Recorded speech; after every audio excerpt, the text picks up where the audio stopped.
Siamo giunti all'ultima epica puntata della nostra avventura. Immagina la notte che cala su Troia, con un silenzio carico di tensione. Mentre i troiani dormono ignari, i guerrieri greci emergono dal cavallo di legno, pronti a sferrare l'attacco decisivo. Sei curioso di sapere come finirà questa notte di terrore? Rimani qui allora. Per l'intensità di alcune scene consiglio che un adulto ascolti la puntata prima di proporla ai più giovani. Ringrazio i miei mecenati che su Tipeee supportano questo podcast entrando anima e cuore nel progetto. Giacomo, l'amica anonima, Marco e Valentina. Grazie anche a Fabio, Paola, Manuela, Andrea e Gioele. Grazie a Jen, Jimbo, Sara e Alessia.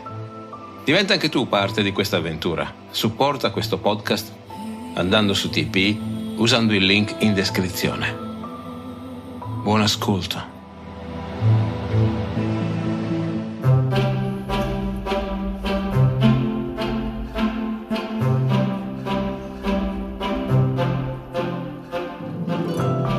Questo che stai ascoltando è Mitologie, le meravigliose storie del mondo antico.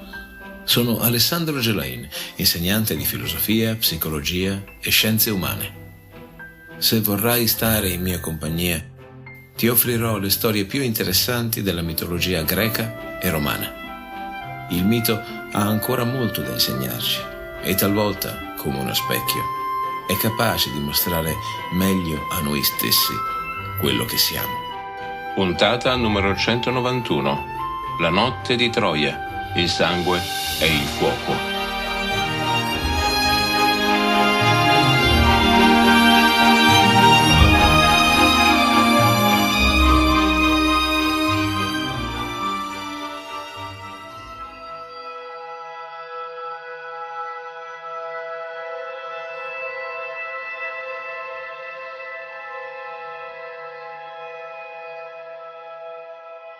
Nella scorsa puntata abbiamo visto come i troiani si siano tuffati nei festeggiamenti e siamo stati testimoni di come Cassandra, la sfortunata veggente figlia di Priamo, disperatamente abbia cercato di avvertirli di un terribile pericolo. Elena ha avuto dei comportamenti bizzarri e per il momento oscuri. Ora la notte è calata e gli eroi greci stipati nel ventre del cavallo di legno sono pronti a mettere in atto il loro piano. Poco lontano dalla statua, gli ultimi, ancora svegli, roteano gli occhi e le teste all'indietro e i calici traboccanti cadono a terra. Poche parole biascicate escono da bocche impastate e una sorta di nebbia cade sulla vista, portando tutti i troiani a scivolare nel sonno dove sono.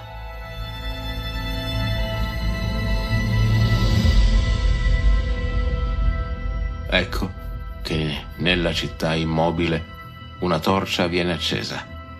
È Sinone che, raggiunto un punto alto delle mura, inizia a fare segnali, secondo gli accordi, a sentinelle achee lontane, acquattate chissà dove.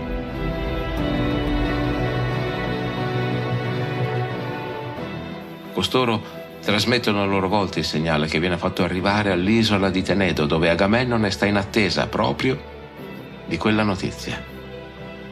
Sinone ha salito quelle scale pieno di timore, col cuore in gola, ma non ha trovato una sola sentinella sulla sua via. Tutti i satolli di cibo e vino, i soldati hanno abbandonato i loro posti di guardia. Sceso dalle mura, con circospezione Sinone giunge al cavallo e, avvicinandosi al ventre di legno, sussurra nelle fessure i nomi dei comandanti affinché escano dal loro nascondiglio. Nessun segno, nessun rumore, nessuno si muove. Tutti, da Menelao a Diomede a Neottolemo, tutti aspettano il via da Odisseo, che è l'indiscusso capo di questa spedizione.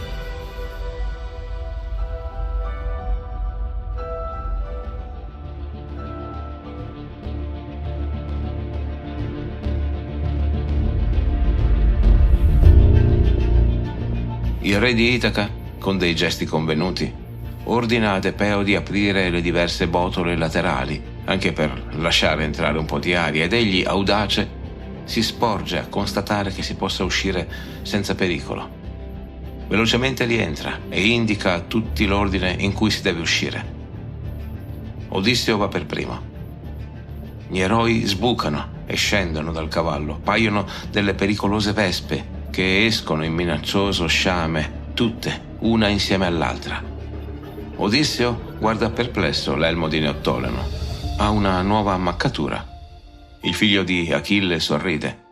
Gli sussurra come l'asta lanciata da Laocoonte, che è penetrata nel fianco del cavallo, si sia fermata a pochi centimetri dalla sua testa, ma gli abbia, per l'appunto, ammaccato l'elmo. I due sorridono silenziosi e scendono sulla piazza centrale di Troia. Ad un cenno di Odisseo, tutti conficcano le loro lame nei corpi indifesi dei troiani ubriachi. Uomini, donne e giovani, tutti muoiono nel sonno senza emettere un lamento. I greci si spargono per le vie, cercando di finire quanti più troiani possono, senza badare a chi si possono trovare dinanzi. Nessuno deve scampare alla carneficina, nessuno deve poter dare l'allarme. I soldati e le guardie sono il primo obiettivo, e poi si è deciso di andare casa per casa ad uccidere padroni e servitori. Qualcuno di sveglio si potrà trovare e prima o poi la loro azione verrà scoperta.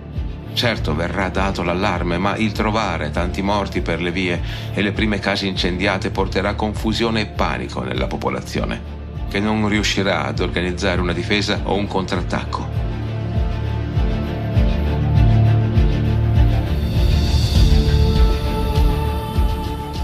Le navi di Agamennone nel giro di poche ore sono già lì.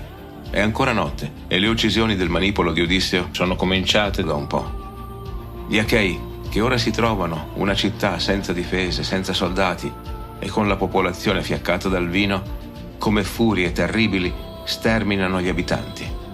Ares, assetato di sangue, spinge i greci ad azioni che non voglio riportare qui, perché atroci, come atroce in ogni caso sempre è la guerra. I pochi abitanti che hanno trovato rifugio presso gli altari degli dei vengono tutti trascinati via e trucidati l'alba del giorno successivo.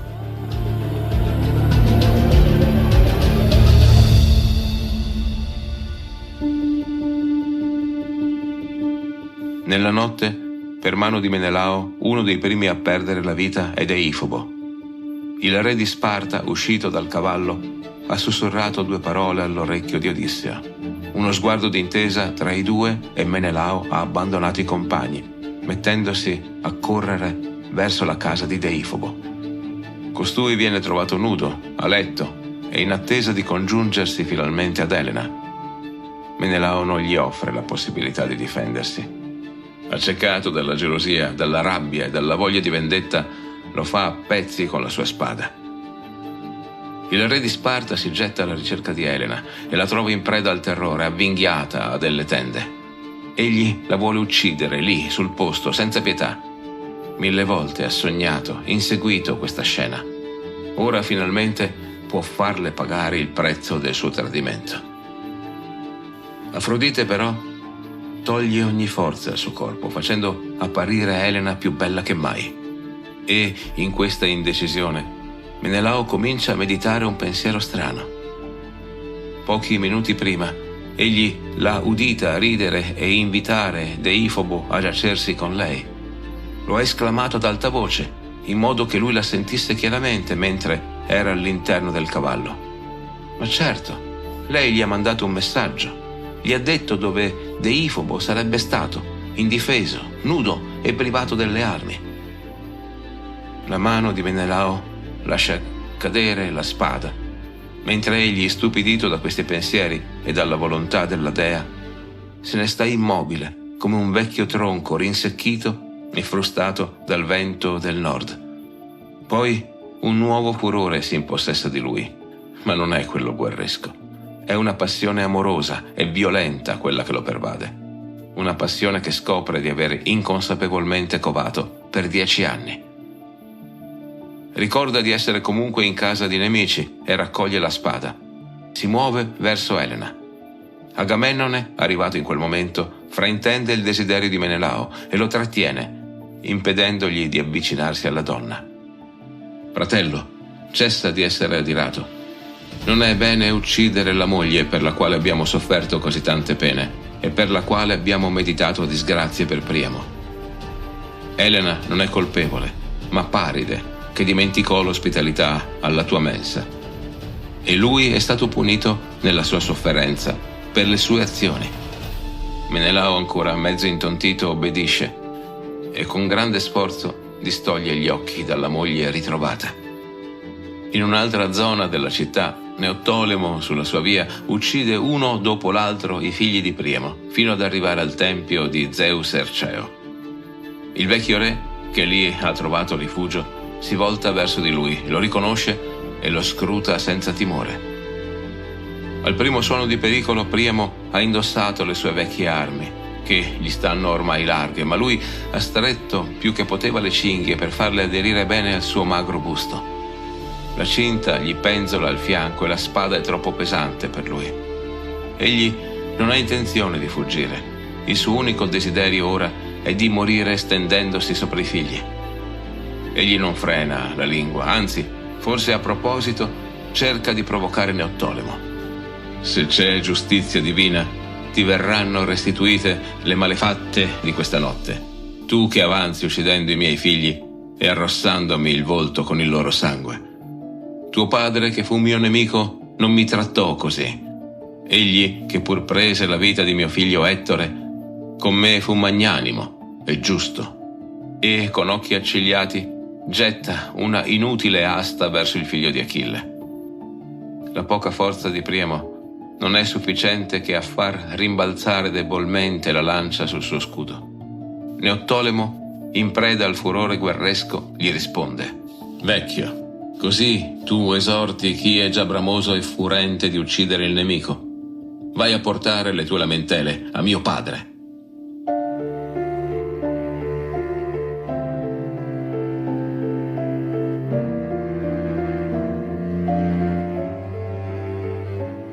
La sua pesante spada, con un solo fendente, decapita il vecchio re. La fragile testa canuta cade come una spiga sulla terra riarsa, falciata nella torrida estate. Nella notte i greci giungono anche alla casa di Ettore, dove trovano Andromaca e il piccolo Astianatte. Trascinano madre e figlio su una torre e appena giunti gettano il bambino al di là delle mura. Secondo alcune versioni è lo stesso Neottolemo a commettere questo atroce infanticidio. Il destino di Astianatte è triste, ma inevitabile secondo il piano delle forze greche. Nessun maschio della stirpe di Priamo deve rimanere in vita, indipendentemente dall'età. Andromaca implora i soldati greci di gettare anche lei dalle mura, cosicché ella possa porre fine alle sue sofferenze, ma rimane inascoltata e viene portata via insieme alle altre donne prigioniere. Tra queste Ecuba e la giovane Polissena. E Cassandra? Come sai, ella ha trovato rifugio nel tempio di Atena, ma qui viene raggiunta da Aiace o Ileo, uno degli uomini che stavano nel cavallo. Abbiamo parlato poco di questo eroe omonimo di Aiace e di Telamone. Non c'è confronto tra i due, lasciamelo dire. Tanto è ammirabile, con i pro e i contro Aiace Telamonio, tanto è da tenere a distanza Aiace o Ileo. Costui è un combattente feroce, senza onore, dedito agli stravizi, allo stupro e alla violenza in generale. Ci sono 2 episodi che lo vedono protagonista e il primo dei 2 te lo racconto oggi, mentre il secondo lo rimando a fra qualche puntata, poiché narrerà della sua dipartita. Cassandra si abbarbica alla statua di Atena, chiedendo alla dea di aiutarla in quel momento. Aiace la sta strattonando per portarla via con sé.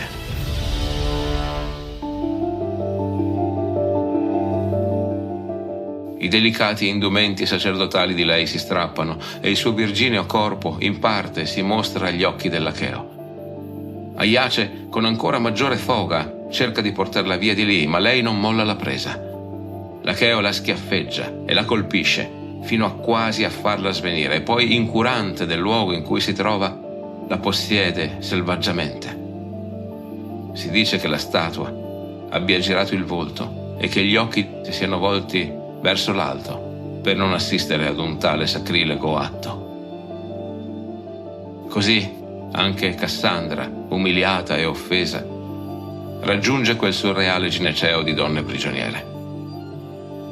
Ecuba viene assegnata come schiava a Odisseo, Cassandra ad Agamennone e Andromaca a Neottolemo.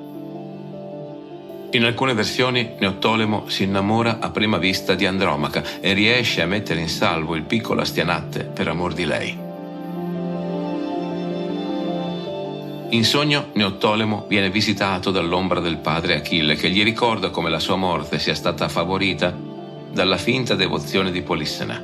La giovane figlia di Priamo ha infatti scoperto l'unico punto debole dell'eroe e lo ha comunicato a Paride. Achille chiede al figlio di vendicarlo, uccidendo la giovanissima Troiana. E così accade. Sulla tomba di Achille, la bella e giovane Polissena incontra la sua fine per mano di Neottolemo.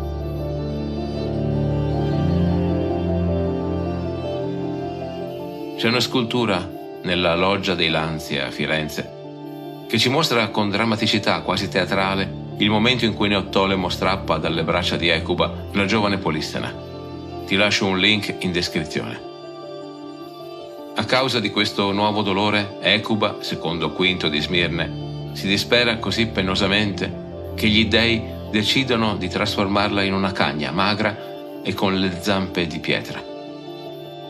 Calcante, l'indovino di Agamennone, per motivi solo a lui noti, ordina che sia preparata immediatamente una imbarcazione per portare quella che fu Ecuba dall'altra parte dell'Ellesponto. Secondo alcuni è proprio lei la cagna latrante che accompagna la dea Ecate nel suo vagare.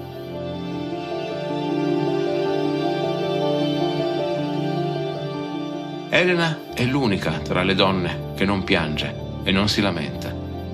Coperta la testa con un velo, fugge agli occhi dei sopravvissuti come quelli dei vincitori. Da ogni parte la trafiggono sguardi di biasimo. Ella cammina in mezzo alle altre prigioniere in direzione delle navi nere. Ad ogni passo però ella si accorge che sempre meno occhi la guardano con riprovazione. Tutti ancora una volta rimangono affascinati dalla sua grazia e dalla sua bellezza semidivina che sconvolge ogni cuore. È opera di Afrodite che asseconda il desiderio di Zeus. Il re degli dei sorride a veder così amata la sua cara figliola mentre entra nella tenda di Menelao.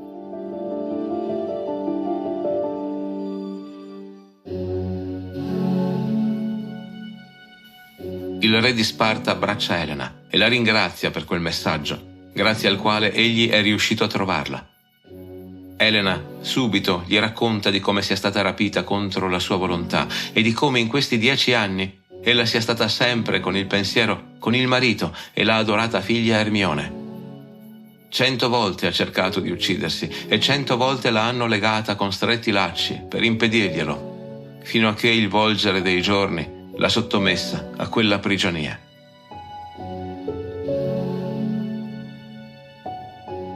Troia è distrutta e i greci si preparano a partire. Ma Atena è infuriata con gli Achei, colpevoli in molti di atti sacrileghi, e così sparge dissidio anche tra i 2 fratelli a capo della spedizione, ostacolando una serena partenza.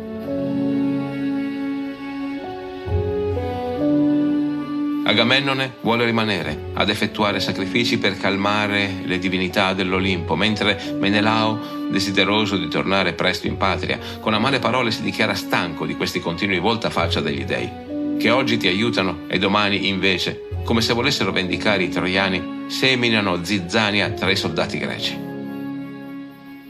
I 2 fratelli non riescono a rappacificarsi. Menelao prende il largo, mentre Agamennone con calma espleta uno dopo l'altro tutti i sacrifici di espiazione. Agamennone, Menelao, Odisseo, Diomede, Aiace e gli altri comandanti achei hanno preso il mare, ognuno andando incontro al proprio destino. Anche l'eroe Enea è a bordo di una nave scampata alla distruzione. Egli, risvegliato giusto in tempo dal fantasma di Ettore, Ha cercato di fare qualcosa per salvare la città, ma è riuscito solo ad assistere alla morte di Re Priamo. Spinto dagli dei, abbandona Troia, fuggendo con il padre Anchise e il figlio Ascanio. La cara moglie Creusa non ce l'ha fatta. C'è chi dice che Antenore abbia preso il potere su quel che rimane di Troia. Altri affermano che anche lui se ne sia andato da quelle terre, fondando la sua nuova patria nella pianura padana, in Italia.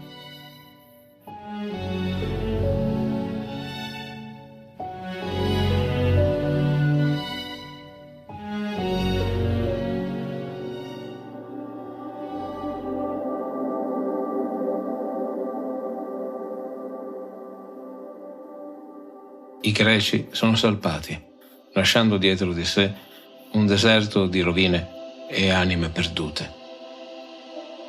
Questa complessa e infinita tragedia, iniziata con il matrimonio fra Peleo e Teti, ha visto il suo primo seme di discordia nel famoso giudizio delle dee.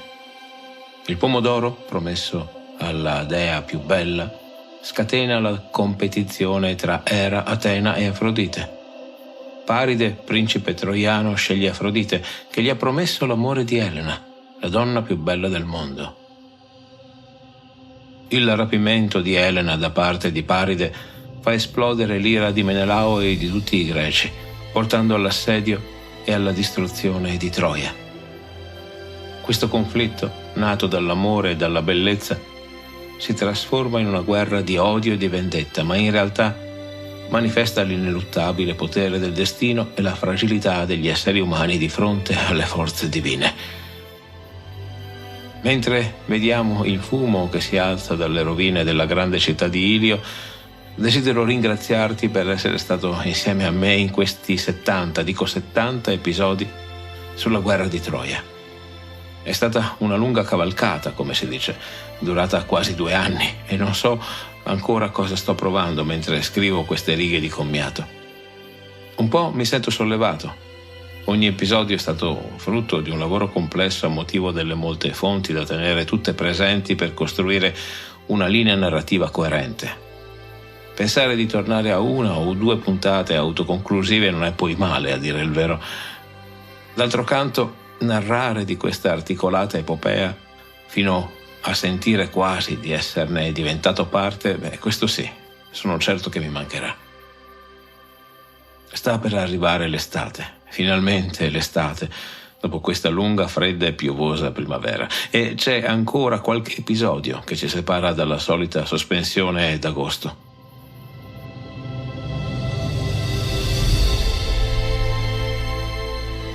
Non so ancora chi sarà il protagonista della prossima puntata, né in quale regione del mondo greco andremo, ma so già che anche tu sei curioso, come me, di scoprirlo. Hai appena ascoltato l'ultimo episodio sulla guerra di Troia del podcast Mitologia, le meravigliose storie del mondo antico. Io sono Alessandro Gelain e sono orgoglioso di aver fatto questo viaggio insieme a te.